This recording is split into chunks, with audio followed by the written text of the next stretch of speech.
ko. Sa paanong paraan mo ipapakita na ikaw ay isang tunay na Pilipino? Ipagmamalaki ko ang aking bansa sa lahat.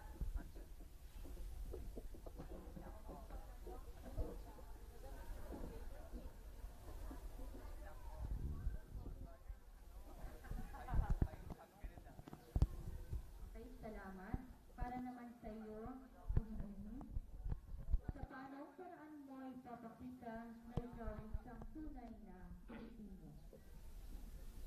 Gagawin ko ang aking makakaya upang may dala ko ang aking bansa sa lahat ng mga tagumpay.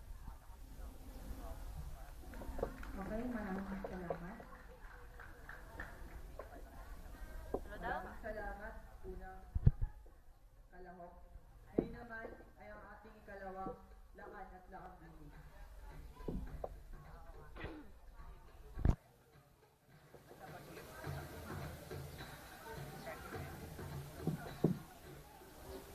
Nakapanood sila eh. Ay, dito na lang sa video, papanood. Ito Biglang ang iyong tumawag ang ate, katanungan. naputol sa Paano production. mo maipapakita ang iyong wagas na pagmamahal sa ating wika? Paano mo maipapakita ang iyong wagas na pagmamahal sa ating wika?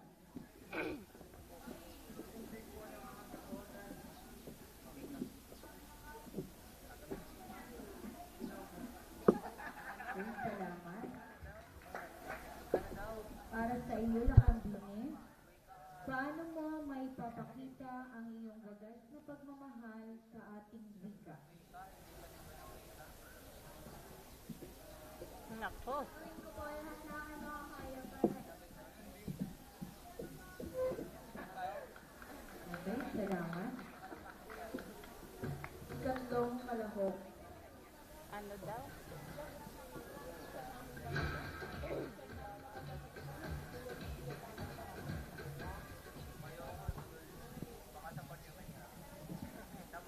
Para sa ikatlong kandidato, naniniwala ka ba sa kasabihang ang kabataan ang pag-asa ng bayan at bakit? Uulitin ko. Naniniwala ka ba sa kasabihang ang kabataan ang pag-asa ng bayan at bakit?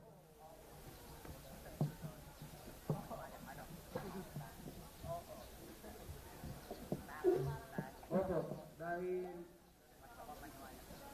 ang kabataan po ang may kakayahan ng lakas para po iahon ang ating bansa. Yun lang po at maraming salamat. Ay, salamat. Para naman sa iyo, Lakambini, naniniwala ka ba sa kasabihang ang kabataan ang pag-asa ng bayan at bakit? Opo, kasi po tanging kabataan lang ang magtutuwid ng landas sa kapwa kabataan at para rin po sa ating bansa. Yun lang po at maraming Maraming salamat sa inyong napakagandang sagot. Ika-apat na kalahok.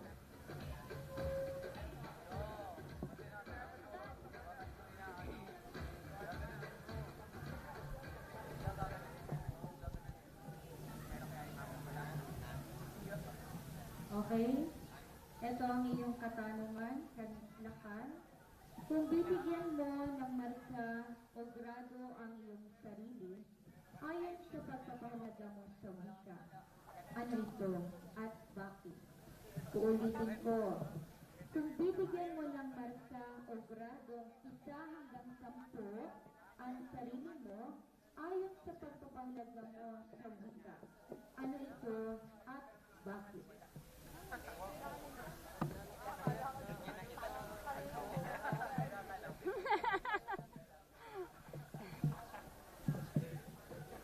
Number 1 to 10 po. Alin doon ang pipiliin mo at bakit daw po?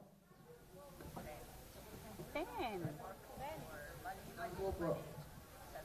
Bakit? Bakit? Kasi po, lagi kong ginagamit. Dahil Pilipino ako. Salamat. So sa iyo naman, Binibini, ulitin ko lang yung iyong katanungan, ano?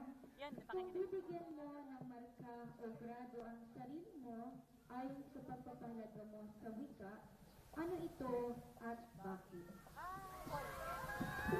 Pipiliin ko po ay po dahil po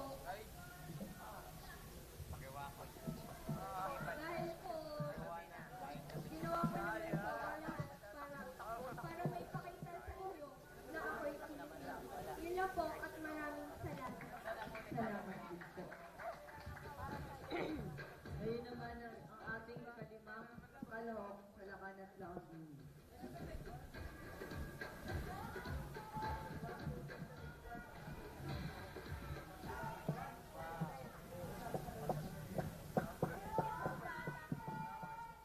Ito ang iyong katanungan.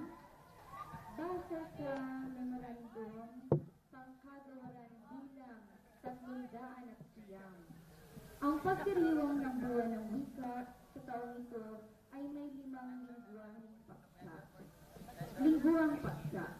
Ito ay ang wikang mabisang susi sa edukasyong pangkalikasan. Paano mo ito mapapatunayan na ang wika ay susi sa edukasyong pangkalikasan? Unang-una po sa lahat, magandang hapon po sa inyo.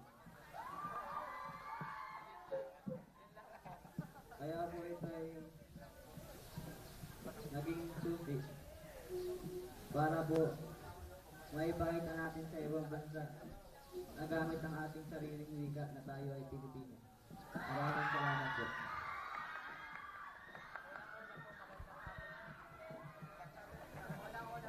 Uulitin ko lamang ang katanungan.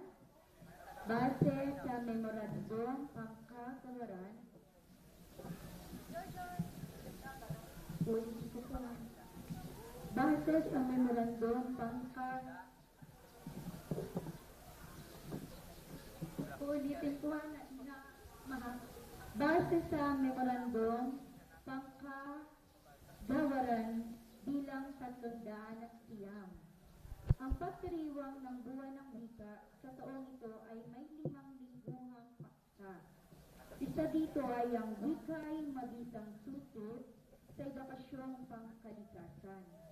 Paano mo ito mapapatunayan na ang wika ay susi sa edukasyong pangkalikasan?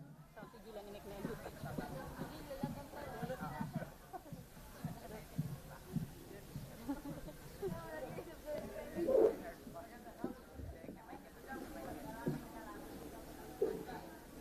Ah! Tulog. Nadidistract siya. Sige, ulitin ko ang tanong. Ang haba kasi. Base sa memorandum pangkagawaran bilang 309, ang pagdiriwang ng buwan ng wika sa taong ito ay may 5 lingguhang paksa. Isa dito ay ang wika ay mabisang susi sa edukasyong pangkalikasan. Paano mo ito mapapatunayan na ang wika ay susi sa edukasyong pangkalikasan? Ito po yung ginagamit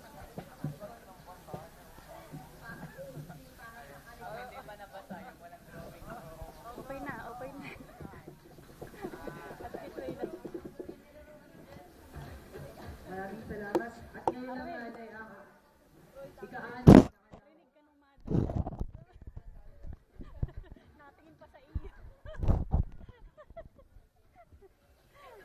Ito ang iyong Tumingin pa sa katanungan. iyo. Bilang isang kabataan, paano mo may pakikita ang pagmamahal at pangangalaga sa kalikasan gamit ang wikang Pilipino? Bilang isang kabataan, Kabado na yun, paano mo kabado. may pakikita ang pagmamahal at pangangalaga sa kalikasan gamit ang wikang Pilipino?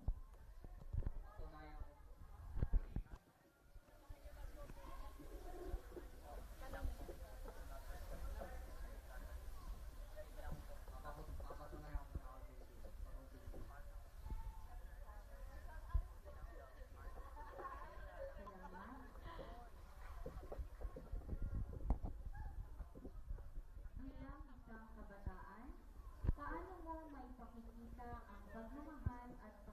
pag-aalaga sa kalikasan gamit ang wikang Pilipino. Ako bilang isa sa mga kabataan, kaya ko patunayan ito sa pamamagitan ng ang salita at ang aking mga gawa. Binabasa sa baba. Okay, maraming salamat. Ika-pitong kandidat.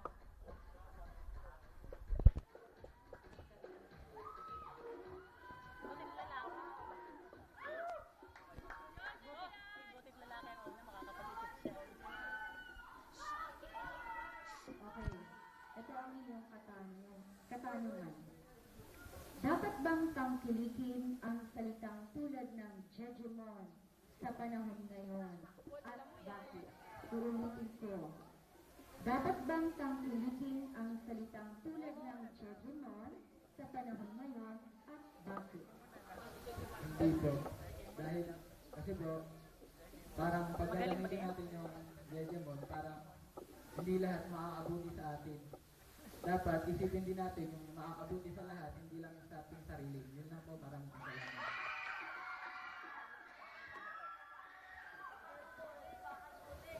Okay, ito naman ang Yan, iyong mahilig sa katanungan. Uulitin ko lang ito. Dapat bang tangkilikin ang salitang tulad ng Jejemon sa panahon ngayon at bakit? Dapat bang tangkilikin ang salitang tulad ng Jejemon sa panahon ngayon at bakit? Hindi po. Dahil nilikha tayong ng Diyos na Pilipino upang nakilikin ang sariling wika at sariling tradisyon. Hindi para kang kinikin ang ibang tradisyon at para mag-invento ng iba't ibang lingwahe na hindi naman talaga sa akin. Yun lamang po at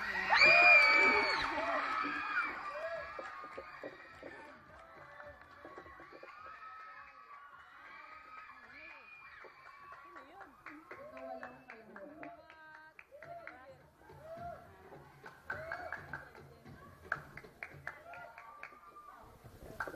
Nakahinga si Okay, ito ang iyong katanungan. Bilang isang kabataan, paano mo mahihikayat ang iba na gamitin ang wikang Filipino?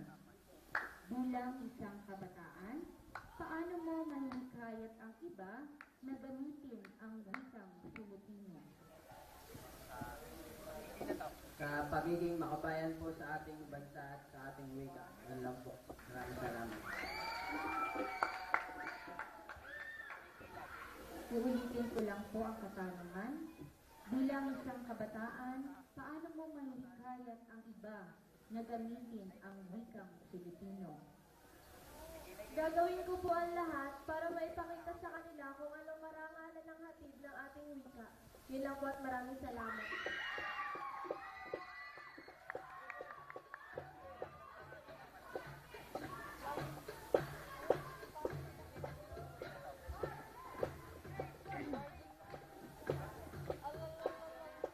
Maraming salamat mga kalahok ng Lakan at Lakambing 2010.